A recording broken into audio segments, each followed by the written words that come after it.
अनंतकारी अनंत करुणा सागर श्रवण भगवान स्वामी परमात्मा जय शास्त्र चाहे रोज एक विश्राम शुभ परमात्मा शास्त्र के आधार चाल से आप परमात्मा ने शास्त्र की स्थापना प्रयास करते राधा राम कुमार का और वैराग्य ने पानी 30 वर्ष की बड़े भगवत की दीक्षा धारण करे और दीक्षा धारण के बाद 12.5 वर्ष की मूर्ति घोर तपस्या करे 12.5 वर्ष में मात्र 349 धारणा बाकी बंधा 14 उपवास करा सर्वगुण केवी રીતે બન્યા ખાતા કરતા સર્વગુણ બન્યા નથી ગોળ को साधना करी आ सर्व प्रमाण भगवान परमात्मा प्रकट કર્યા છે 12.5 વર્ષની તપસ્યા કર્યા પછી પરમાત્મા સમર્પણ કર્યા બાદ આ શાસ્ત્રની સ્થાપના કરી વૈશાખ સુધી અભ્યાસ છે અને 42 વર્ષની ઉંમરથી भगवंते केवल एक प्राप्ति करे 30 वर्ष की सवारे एक का साथे एक का बेक का रस्ती दर रोज भगवान देशना आता ये 30 वर्ष की देशनाओं जगत को कोई विषय बाकी नहीं जिन्हें भगवान स्पर्शा हो अनेक अनेक विषयों की भगवंते स्पर्शा करी અને જ્યારે સર્વ કહેતા હોય ત્યારે એવા नचर किंतु परंतु कस्सु जत्वति परफेक्ट साइंस की दरवाज धर्म मास साइंस बसेलो છે धर्मથી દૂર સાइंस નથી વિજ્ઞાન વિશિષ્ટ જ્ઞાન પરમાત્મા કેવો જ્ઞાન આપીને જે કહો છે એક એક વાત એને સત્ય સાબિત કરતી સ્વયં સિદ્ધ સત્ય છે આટલા વિષયો છે કોઈ વિષયના જો જૈન દર્શન પાસે જ્ઞાન હોય ખાલી સર્વ ભક્તિ આવેલો છે અને ગુરુ ભક્તિ પ્રેરણા કરે કે દાદાની આ ઈચ્છા હતી મારી ઈચ્છા છે બે 5 સાલ ભક્તો હોય તો કદાચ એક એક વિષયના નિષ્ણાત રીતે કરી શકે ગુરુ ભક્તિ ભાવના જોઈ અને બધા મહાત્માને ભેગા કર્યા અને કહ્યું जेको और मास्टर ना दरेक नो विषय थोड़ो थोड़ो अभ्यास करे तो मास्टर आज એ જમાનો છે ફેસિલિટી બરાબર છે મેડિકલ લાઈન માં પણ બગ હોય અને બગની અંદર પણ છે કે અંશ હોય એના માસ્ટર નોન હોય મોડા અંદર ખૂબ ભાગ હોય એના માસ્ટર એવી રીતે ફેસિલિટી એનો અત્યારે ચાલે એટલે એક એક વિષય નિષ્ણાત કરો અને અલગ અલગ મહાત્માઓને अलग अलग विषय सौंपनी करवा एમાં ચારિત્ર પ્રતિમા સાથે ભૂગોળ ખગોળ અને વિજ્ઞાન એક વિષય સોંપ્યો કે તમારે જેનો લક્ષ્ય બેસિક અધ્યયન થઈ જાય એના પછી આ વિષયમાં તમારે ઊંડાણમાં જવાનું છે અમુક મહાત્માઓને ન્યાયને સોંપ્યું અમુક મહાત્માઓને વ્યાકરણ સોંપાયું અને દરેક મહાત્માઓ પોતાની રીતે ઊંડા અને અમુક મહાત્માઓને કર્મનું સોંપાયું અને દરેક મહાત્માઓ પોતાની જે કાવ્ય છે એ પુરવાર કરી રહ્યા છે અને આ મહાત્માએ એક જ મનમાં કારણ કે અર્જુન સામે લક્ષ્ય એક જ હતું તો લક્ષ્ય એની શિક્ષા અને અર્જુન કેવા બધું દેખાય તો કેટલોડા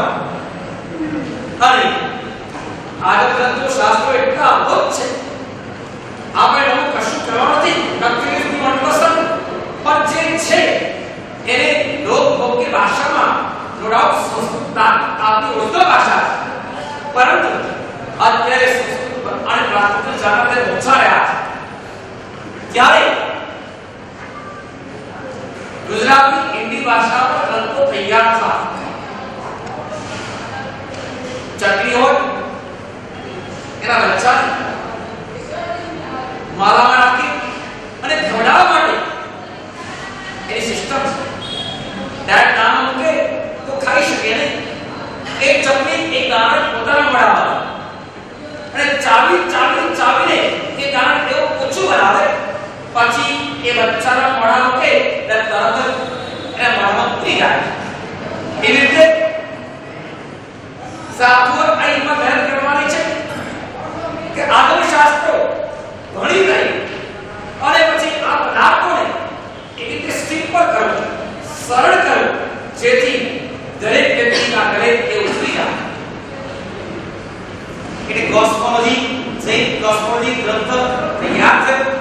ચારે બાજુ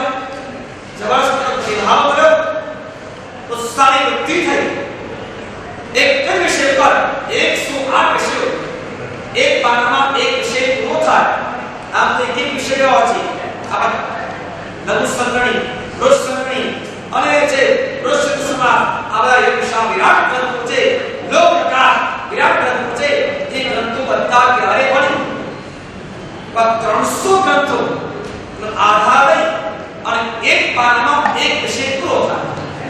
હમણાં વાત કરી, one picture is more than 1000 words। એક ચિત્ર 1000 શબ્દો કરતા વધારે મહત્વપૂર્ણ। એ ચિત્રો બના અને એના પર આગળ તરફ 3D ચિત્રો એફેક્ટ સાથે દેખાય કે આ હકીકતમાં મેલ પર્વત કેવો મેલ પર્વત છે। સર્વપ્રથમથી જે દર્શન આખા વિશ્વ કરે છે, પણ આપણા માટે એક ચિત્ર માધ્યમ છે કે ચિત્રના આધારે એક ચિત્ર હોય, એક વિવરણ હોય, એક પેજમાં શાસ્ત્ર પાઠો નીચે રેફરન્સ હોય, આખા એક વિષય ગમાવેમાં સંક્ષેપમાં નોલેજ મળી જાય અને આવા 5 ભાગો એ તૈયાર છે। હૃદયના આશીર્વાદ અને મહાત્માએ સુંદર મજાની તકલીફતા સાથે મહેનત કરી સવારની સાંજની એક વિષયમાં ચલાવો તો જ આ કામ થઈ શકે છે। એક ચોપડી લખી હોય તો લખનાર લેખકનો ઊંચો કેટલી મહેનત પડે છે। 100 પુસ્તકોનું ધ્યાન હોય તો એક પુસ્તક લખી શકાય છે। એમને અડધું ધ્યાન લખી જાય તો વેરી ગણાય। અનેક પુસ્તકોનું વાંચન કર્યું, ગ્રંથોનું વાંચન કર્યું, ત્યારબાદ આ છે રચના તૈયાર થઈ છે। હવે આ રચના તૈયાર થઈ છે જગતમાં અહીંયા જેટલા બેઠા છે ફક્ત એટલું નક્કી કરજો, આ પુસ્તકનું એક પાન વાંચીને જો તમને થશે કે જ્ઞાન બહારથી આત્મ જ્ઞાન છે અને તમને થશે આ અદ્ભુત પરમાત્મા આવું ક્યાં બતાવ્યું છે। આજે લોકો અબજોના રૂપિયા ખર્ચી મોટી મોટી લાઇબ્રેરી બનાવે છે અને આ જગતમાં શું થઈ રહ્યું છે, જગત શું છે એને જાણવા માટે ટેલિસ્કોપ બનાવે છે અને બનાવી અને જોઈએ પછી એકા શક્તિ બહાર પાડે છે અને આ વિભાગ પરમાત્માએ તો જગતનું તમામ સત્ય આપી દીધું છે પણ એ સત્ય આપણી પાસે છે। જગતને શા માટે નહીં આપવા? આપણે વાત કંજૂસપતિ કે છે આપણી પાસે રાખી જગતને એટલું આપે છે કારણ કે આને આપણે શાસ્ત્રીય ભાષામાં ધર્મ ધ્યાન કરવું છે। ચાર ધ્યાન આજ્ઞા વિજય, અપાય વિજય, વિભાગ વિજય અને ચોથું ધર્મ ધ્યાન કરવું છે સંસ્થાન વિજય। આખા જગતનું સ્વરૂપ શું એ સ્વરૂપ દર્શન કરવા એને ધર્મ ધ્યાન કહે છે। આવું ધર્મ ધ્યાન જેના દ્વારા થાય આ સંસ્થાના 5 ગ્રંથો તૈયાર થયા છે। બધા સ્વાધ્યાયમાં લેજો અને મહાત્માને પણ ગુરુદેવશ્રી કોટ આશીર્વાદ છે કે જે બધું થાય એવા છે। અમે પણ સંત પાસે આશીર્વાદ માંગીએ કે બધા મહાત્માઓ એક જગ્યાના સંયોજન કરતા રહે અને શાસ્ત્રનો ઉદ્ધાર